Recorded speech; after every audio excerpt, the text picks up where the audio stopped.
नमस्कार, मैं Bhimrao Lonare IBM TV9 news और WH न्यूज में मैं आपका स्वागत करता हूँ। हमारे इस दोनों चैनल के माध्यम से हम अलग अलग जो समाज में अच्छा काम करते हैं उन व्यक्ति महत्व से हम चर्चा करते हैं। इस वक्त हमारे साथ में आशीष वानखेड़े जी है। मैं आशीष वानखेड़े जी के बारे में एक परिचय दूंगा। वो महाराष्ट्र के उत्तर नागपुर जो इंदौरा परिसर है वहां के मूल रहवासी है, लेकिन आज जो शिपिंग में एक बहुत बड़े पद पे है और उन्होंने एक विश्व विक्रम किया है। आइए हम उन्हीं से जानते हैं उन्होंने कौन सा विश्व विक्रम किया है। सर, आपका IBM TV9 न्यूज और WH में बहुत बहुत स्वागत है और हमें गर्व है कि जो आपने हमारे नागपुर का, विशेष करके इंदौरा का नाम एक जागतिक स्तर पर लेके गए। ये कौन सा विश्व विक्रम किए हैं आपने, जब एक शिपिंग में एक अधिकारी पद पे रहने के बाद भी आपने एक विश्व विक्रम किया है, क्या बताओगे? बहुत बहुत धन्यवाद सबसे पहले आप सब लोगों का। मुझे बिल्कुल नहीं मालूम था कि ये कोई एक पराक्रम है या कोई गोल है जो मुझे करना है।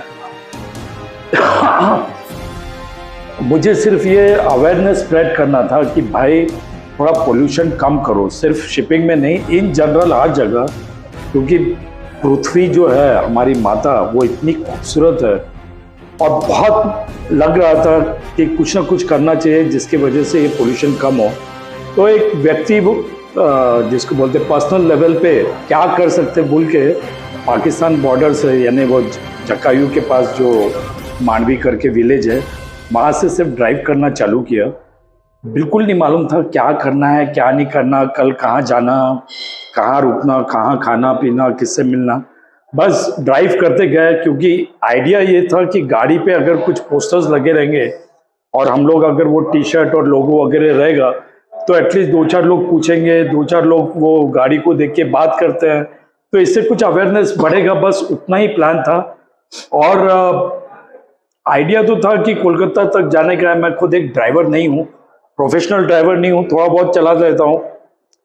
नागपुर भी आया था मैं, मुंबई से नागपुर 2-3 बार, तो 800-700 किलोमीटर, वो भी सिर्फ पूरे लाइफ में 2-3 बार। और मेरा ऑफिस भी 20-25 किलोमीटर ही है, तो मेरे को ड्राइविंग का वैसे आदत नहीं है। लेकिन मैंने सोचा कि चलो मैं 15 दिन की छुट्टी लेके कम से कम एक पोर्ट करके जाता हूँ। सर, कब किए थे ये, कब से शुरुआत किए थे ये थोड़ा हमारे दर्शकों को बताइए ना। नहीं, शुरुआत ये सोचने का ऐसा कुछ नहीं था, हमेशा स्टेजेस में बहुत बार। नहीं, तारीख वगैरह होगी ना? हाँ, ये मैंने 12 अक्टूबर को चालू किया, करीब 9 सवा 9 बजे, 12 अक्टूबर 2022 को। और पूरा आइडिया था कि भाई चलते चले जा, देखते हैं कहाँ तक पहुँचते हैं। और पूरा दिमाग में ये था ही नहीं कि कोलकाता इतना दूर है, 7,500 किलोमीटर है, ये है वो है। बस एक पोर्ट चलते गए, सफर चलते गया, नए नए राह मिलते गए, नए दोस्तों से मुलाकात होती गई, 10-12 हज़ार लोगों से मिले, और ऐसे करते करते एक दिन कोलकाता आ ही गया। मैं आपको बताता हूँ कि मुझे बहुत बार एक लगता था कि ये जो अपने ज़िंदगी का सफ़र होता है, जब अपन पैदा होते हैं और जब अपन मरते हैं, तो लाइफ में हर किसी को बहुत सारी कठिनाइयाँ आती, बहुत जगह उसको पैनिक सिचुएशन में से जाने का नहीं होता। कभी लोग उसके आगे निकल जाते, कभी वो लोगों के आगे निकल जाता है, कभी बारिश आती, कभी तूफान आते, कभी क्या आता है। तो मुझे ऐसा लगता है कि ये जो दुनिया है, ये जो अपना लाइफ का जर्नी है, अपना बर्थ से डेथ तक, ये एक रोड जर्नी के बहुत बहुत सिमिलर है। जिस आदमी को बहुत अच्छा ड्राइविंग आता है या गाड़ी चलाना सीख गया, तो मुझे लगता है वो पैनिक नहीं होगा। आपने अकेले में किए ना, ये अकेली ड्राइविंग थे ना? अकेला कोई था क्या? अकेला ड्राइवर था मैं, मेरे साथ एक सपोर्ट था, एक मिस्टर अर्पण शुक्ला करके है, वो छिंदवाड़ा के हैं। जब मैंने उनके साथ ये आइडिया शेयर किया कि यार भाई चलो चलते हैं, तो बोले अभी तो सर चाहे कुछ भी हो जाए, आइडिया बहुत अच्छा है, करना चाहिए। और उन्होंने मेरे साथ वो मांडवी से लेके मुंबई तक वो मेरे साथ थे। और फिर दिवाली ये वो की वजह से बहुत कारण, किसी को भी ये छुट्टी लेना मुश्किल, ऐसा इतना इजी नहीं पड़ता है। तो ठीक है, वो मुंबई में गए, फिर मानगांव तक मैं अकेला ड्राइव किया। फिर रत्नागिरी में हमारे अबुल बामने बोल के एक चाचा है, 63 ईयर्स ओल्ड है। उनको जब पता चला कि मैं ऐसे ड्राइव कर रहा हूँ, तो उन्होंने सोचा कि चलो मानगांव से, क्योंकि उनका घर रत्नागिरी में है, वो पीछे आ जाएंगे मानगांव, और मानगांव से रत्नागिरी तक वो मेरे साथ रहेंगे, तो थोड़ा तो सपोर्ट हो जाएगा। बहुत घाट वाट का रास्ता है, और वो 63 साल के हैं, उनको हार्ट में भी 2 बार प्रॉब्लम हो गया है, टैबलेट्स खाते रहते हैं वो। फिर भी उन्होंने मेरे सपोर्ट के लिए वो ट्रेन से पीछे आए 4-5 घंटा, सुबह 5 बजे उठ के रास्ते पे खड़े थे। उस दिन मैं 11 बजे पहुंचने वाला था, लेट हो गया, करीब 3-4 बज गए, और उन्होंने मेरे साथ रत्नागिरी तक आए। और उनको इतने रोड्स के बारे में इतना ज़्यादा नॉलेज है वहाँ के रोड्स के बारे में कि वो जल्दी से बोलते थे, अरे यहाँ शार्प राइट है, यहाँ स्लोप है, यहाँ बहुत चढ़ा हुआ है, ऐसा है वैसा है। जब रत्नागिरी में उन्होंने देखा कि भाई इसके साथ तो कोई नहीं रहेगा, तो बोले सर मैं आपको अकेला नहीं छोड़ सकता, एक एक करके देखते हैं गोवा तक, ये तक खाई वगैरह भी आई होगी ना उस हाँ, समय यानी में। गोवा आएगा, गोवा वगैरह देखते हैं, आपको जहाँ पे भी सपोर्ट मिला शायद मैं उतर जाऊंगा। लेकिन उन्होंने मेरा साथ फिर कोलकाता तक नहीं छोड़ा। कोलकाता तक मेरे साथ कोई नहीं था, सिर्फ वो चाचा थे और मैं था, और काफ़ी उनके वजह से बहुत सपोर्ट मिला मुझे, और मैं बस ड्राइव करता गया करता गया करता गया। कितने दिन का ये आपकी ये सफर पूरा रहा? ये जो पूर्व किया आप 30 तारीख को कोलकाता पहुंचे हम, यानी ये पूरा मिला के 19 दिन का सफर था। कितना किलोमीटर हो सकता है? वैसे तो वो कोस्टल एरिया जो बोलोगे आप, वो 7,517 किलोमीटर है बाय रिकॉर्ड्स, लेकिन मेरा एक्चुअल ड्राइविंग जो था वो 6,592 किलोमीटर्स का था, यानी मीटर टू मीटर। तो बहुत मज़ा आया, मैं आपको सही में बता रहा हूँ। इंडियन कोस्ट इतना ब्यूटीफुल है, इतना ब्यूटीफुल है, कोई भी स्टेट में चले जाओ। टोटल 9 स्टेट्स हमने कवर किए, गुजरात, महाराष्ट्र, गोवा, कर्नाटका, केरला, तमिलनाडु, आंध्रा, उड़ीसा, बंगाल, 9 स्टेट्स हमने कवर किए। 10-12 हज़ार लोगों से मिले, बहुत सारे मैरीटाइम कैंडिडेट लोगों से मिले, पोर्ट अथॉरिटीज से मिले, और आपको मैं बता रहा हूँ बड़े बड़े पोर्ट्स में बहुत कुछ हो रहा है। इंडिविजुअल लेवल पे भी बहुत लोग बहुत कुछ कर रहे हैं, सोलार ये वो। आजकल भी मैं नागपुर में भी देख रहा था, अलग अलग जगह बिल्डिंग के ऊपर सोलार पैनल्स लगाए, यानी लोग धीरे धीरे जागरूक हो रहे हैं। सर मैं एक मेरे मन में एक सवाल आ रहा है कि शिपिंग के ऊपर बहुत से रोजगार भी बहुत से उपलब्ध होते हैं, और शिपिंग के ऊपर ये देश भी जो चल रहा है, देश में भी जो छोटी छोटी जीव जंतु होती है वो भी इसी के ऊपर निर्भर होती है। इसका महत्व लोगों को पता नहीं, ये बताइए आप। अरे बाबा, वो थोड़ा बहुत ज्यादा डिटेल में हो जाएगा, नहीं, लेकिन मैं कहना यही चाहूंगा कि ये एक बहुत बड़ा फूड चेन है। ये शिपिंग वाला सिर्फ शिपिंग का नहीं, ये पूरा वर्ल्ड वाइड, पूरे अर्थ का एक बहुत बड़ा फूड चेन होता है, जो यानी कहीं से भी चालू करो आप, मच्छी, फिर उसको ये खाता है, प्लांट्स, ये वो फलाना फलाना, और ये सब जीव जंतु सब के सब एक दूसरे पे अवलंबन है, सबके सब एक दूसरे पे डिपेंडेंट है। और ये जो अर्थ का क्लाइमेट है, ये क्लाइमेट इस तरह से है कि इसी वजह से सारे के सारे जीव जंतु इतने सालों बरसों से एक साथ जीवित है, और बराबर एक प्रमाण है कि शेर कितने होंगे, हिरन कितने होंगे, आदमी कितने होंगे। ये नेचर का एक बहुत बड़ा बैलेंस है ये, जिसके वजह से लाइफ, यानी कहने का उद्देश्य है कि नेचर के बैलेंस को बैलेंस कौन रखता है, ये बताइए आप। ये बैलेंस नेचर का नेचुरल है, लेकिन प्रॉब्लम क्या है, ह्यूमन बीइंग्स ने इसको इतना खराब कर दिया है, क्लाइमेट को इतना ज्यादा क्लाइमेट पोल्यूट हो गया और खराब हो गया कि वो कभी ये एक्सटिंक्ट एनिमल हो जाता है, कभी हम अपने शौक के लिए किसी को मार देते हैं, जीव जंतु को मार देते हैं, कभी इसको ये कर देते हैं, कभी इसको। हम लोग, मेरे ख्याल से जो आदमी है उसका दिमाग तो बहुत अच्छा है, लेकिन ये सब की वजह से बहुत नुकसान भी हुआ है नेचर का।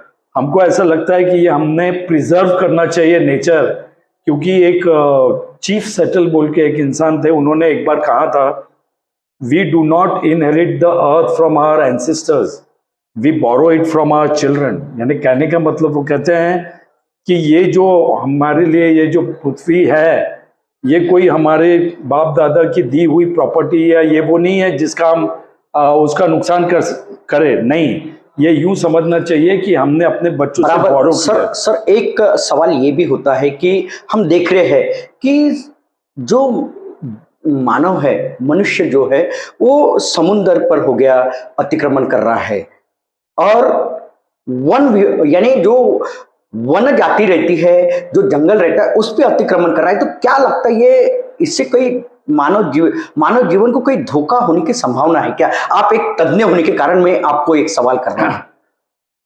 देखो, वर्ल्ड वाइड बहुत सारे रिसर्च चल रहे हैं, बहुत लोग इस बारे में काम कर रहे हैं। मुझे तो उतना ज़्यादा नॉलेज नहीं है। मैं तो गाड़ी चला के निकला ही था कि भैया थोड़ा सा अवेयरनेस सबको बताऊंगा, लेकिन आपको सही में बता रहा हूँ, मैं तो थोड़ा अवेयरनेस स्प्रेड करने के लिए निकला था। देखा जा रहा है ना, अतिक्रमण हो रहा है। इतना ज़्यादा सीख रहा हूँ बहुत लेवल पे। बहुत सारे अपने ह्यूमन में भी बहुत सारे ऑर्गेनाइजेशंस है, इंटरनेशनल ऑर्गेनाइजेशंस है, बहुत लोग बहुत ज़्यादा स्टडी कर रहे हैं कि कैसे कैसे इसको। देखो, एक चीज़ होती है, जब हमें मालूम नहीं था, इग्नोरेंस था, तब हमारे हाथ से बहुत सारी बर्बादियां हो गई। ठीक है, अभी तो पास्ट इज पास्ट।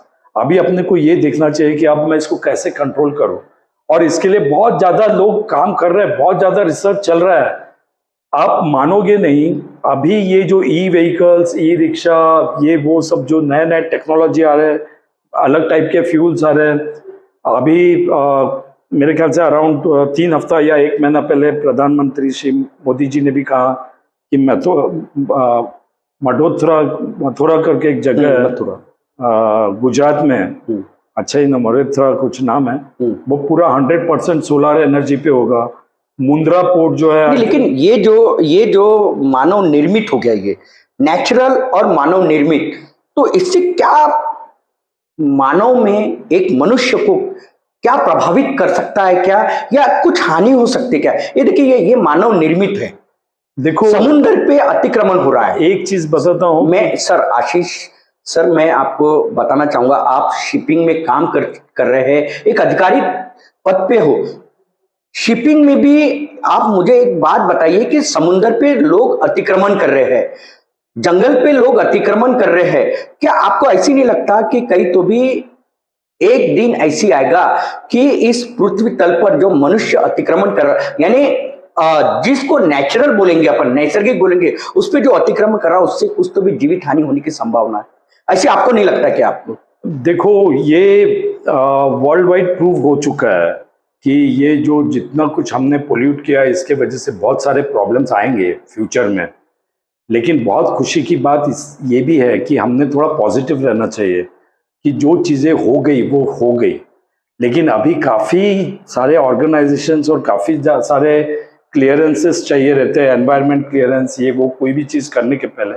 और वर्ल्ड वाइड बहुत कुछ हो रहा है आजकल। सबसे पहले यही देखा जाता है कि भाई, हम अगर कुछ भी प्रोजेक्ट करेंगे वर्ल्ड वाइड किसी भी तरह का, तो सबसे पहले तो ये बताओ कि इसके वजह से नेचर पे कुछ फर्क पड़ेगा कि नहीं। अगर कोई चीज़ अभी नेचर के लिए हानिकारक होने वाली है, जिसके वजह से आगे सारे, सिर्फ मनुष्य क्या, कोई भी जीव जंतु, क्योंकि मनुष्य अपने आप को ये पृथ्वी से अलग नहीं रख सकता। जितना जो अफेक्ट अपने को, इंसानों को हो रहा है, उतना ही जानवरों को हो रहा है, उतना ही पक्षियों को हो रहा है, उनके भी अपना अपना हर चीज को अफेक्ट करता है। तो वर्ल्ड वाइड जो रिसर्च चल रहा है उसमें तो वो कम करने की कोशिश कर ही रहे हैं, बहुत प्रयत्न शुरू है। अभी शिपिंग में ही 2050 तक प्लान है, स्टेजेस में। आपने देखा होगा, आप जब छोटे होंगे तो आपने देखा होगा कि एक चिड़िया दिखाई देती थी, एक, यानी स्कूल से हम जब घर जाते थे तो पैरोट का एक कड़प दिखाई देता था, यानी वो जाते थे ऐसे उड़ते हुए, लेकिन आज वो दिखाई नहीं देता। तो ये क्या, ये सब तो क्यों नहीं दिखाई दे रहा? ये सब तो हमने कोरोना काल में बहुत अच्छे से देख लिया कि जब 2-3 महीने के स्टार्टिंग में बंद था, तभी गेटवे पे भी व्हेल, फिश, ये सब डॉल्फिन्स वगैरह व्हेल पे आती थी।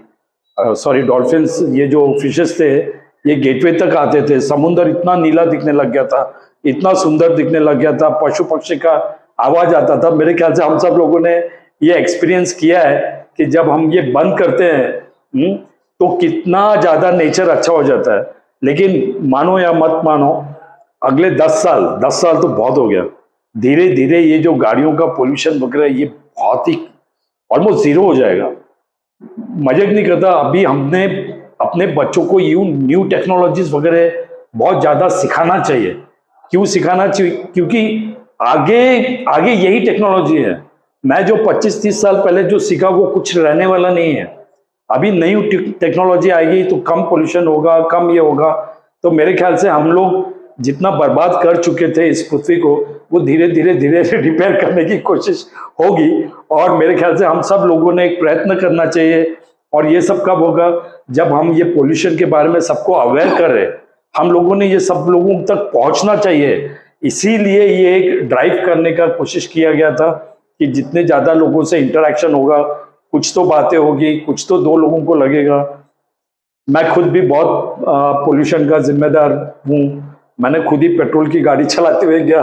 बहुत लोगों ने मुझे उस पर भी प्रश्न पूछे थे, लेकिन खैर मैं भी सुधरने की कोशिश कर रहा हूँ। मैं धीरे धीरे चाहता हूँ कि जो भी मेरी बची बुची उम्र है, अब से इसी में मैं डेडिकेट करूँगा, ताकि मैं जितना भी हो सके मेरे अभी बोलते ना कि एक दिन जिसको बोलते हैं एनलाइटनमेंट हो जाता है। मुझे ऐसा लगता है कि अभी मैं फोकट की जिंदगी जी रहा था, नौकरी ये वो इसके पीछे भाग रहा था जो अपनी रोज की जरूरतें होती है। लेकिन मुझे लगता है कि अब मैंने कुछ ऐसे करना चाहिए जिसके मुझे भी अपने जिंदा होने पे गर्व महसूस हो और अच्छा लगे। तो मुझे लगता है कि मैंने ये पोल्यूशन फ्री। मेरा एक आखिरी सवाल, क्योंकि समय का भी अभाव है हमारे पास। मेरा एक आखिरी सवाल है, आपने जो विश्व विक्रम किया है, अनोखा विश्व विक्रम बोलूंगा मैं उसको, ये विश्व विक्रम करने के समय आपको जो कठिनाइयों का सामना करना पड़ा, क्या बताओगे? पहली बात दादा, ऑनेस्टली मुझे बिल्कुल नहीं मालूम था कि ये विश्व का विक्रम होगा ऐसा। ये तो कुछ फ्रेंड्स लोगों ने फाइंड आउट किया। मुझे खुद को भी नहीं मालूम था पहले कि मैं अकेला ही ड्राइव करने वाला हूँ। यूं तो बस मैं जब चलते गया तो बस चलते ही गया, बस चलते ही गया, बस चलते ही गया कि चल यार मैं थोड़ा और खींच लेता हूँ, चल यार मैं थोड़ा और चले जाता हूँ। ऐसे करते करते हो गया। टुवर्ड्स द एंड, जब पहुंचने के 2-4 दिन पहले मेरे एक दो दोस्तों ने बताया कि अरे यार ये तो शायद कोई रिकॉर्ड हो सकता है, जरा पता करते हैं। और हम लोगों को तो बिल्कुल आइडिया नहीं है कि कौन से रिकॉर्ड के लिए कब अप्रोच करने का क्या। लेकिन एक फ्रेंड ने थोड़ा इन्फॉर्मेशन दिया कि एक ऐसे एजेंसी है असिस्ट वर्ल्ड रिकॉर्ड्स बोल के, तो वो भी ये सब ट्रैक रखती है, उनका भी पब्लिश होता है उनका ये। तो उनके पास एक इन्फॉर्मेशन देख के देखते हैं, शायद वो रिकॉर्ड हो जाए। तो ऐसे करते करते हमको खुद को ही नहीं मालूम था कि ऐसा कोई रिकॉर्ड कभी पॉसिबल है। तो कठिनाई का सामना तो मैं कहूँगा कि अलग अलग टाइप की कठिनाइयाँ होती है, लेकिन जो ड्राइविंग में सबसे ज्यादा मेजर कठिनाई, 3 घंटे सोए आप, वो तो ठीक है, लेकिन मेजर कठिनाई जिसको बोलते हैं लोग कि रास्ते कैसे है, ये कैसे है, वो कैसे है। तो मैं आपको एक चीज बता दूं, मैंने कभी उम्मीद नहीं की थी कि इंडिया के रास्ते इतने खूबसूरत हो जाएंगे। काफी रास्ते बहुत ही अच्छे हैं। बहुत बढ़िया आशीष सर, बहुत बढ़िया कि जो हमारे दोनों चैनल के माध्यम से आपने हमारे जो दर्शक है उनको आपका विश्व विक्रम के बारे में बताया है। और आपको बहुत बहुत बधाई कि आपने कठिनाइयों का सामना करके ये एक अनोखा एक विश्व विक्रम किया है। और मैं आपको दर्शकों को बताना चाहूंगा कि शिपिंग में ये बहुत बड़े अधिकारी है आशीष वानखेड़े सर, और उन्होंने मन में ठान लिया था कि मैं एक अलग सा एक कुछ करूंगा, और उन्होंने करके दिखाया। और उनका युवाओं को भी यही संदेश है कि उन्होंने यही बताया है कि शिपिंग में आइए और अपना करियर बनाइए, ये भी उनका एक कहना है। मैं बताना चाहूंगा आपको कि उत्तर नागपुर इंदौरा से एक बड़े बहुत ऊंचे पद पे ये आशीष वानखेड़े जी गए हैं, और आशीष वानखेड़े जी ने एक नया एक अनोखा विश्व विक्रम किया है। तो आप देखते रहिए IBM TV9 news, WH news. हमारे चैनल को लाइक करें, सब्सक्राइब करें, आइकॉन बेल बटन दबाना न भूले। धन्यवाद, नमस्कार और क्रांतिकारी जय हिंद। बहुत बहुत धन्यवाद आप सभी का, बहुत बहुत धन्यवाद। इतना मान सम्मान आपने हमको दिया, इसकी बिल्कुल बिल्कुल आशा नहीं थी, उम्मीद नहीं थी, अपेक्षा नहीं थी, कुछ भी नहीं मालूम था, कुछ भी नहीं मालूम था। बस चलते चले गए बस, और कुछ नहीं था। चलो बहुत बहुत धन्यवाद आपका, फिर से बहुत बहुत धन्यवाद। Thank you sir. चलो सर।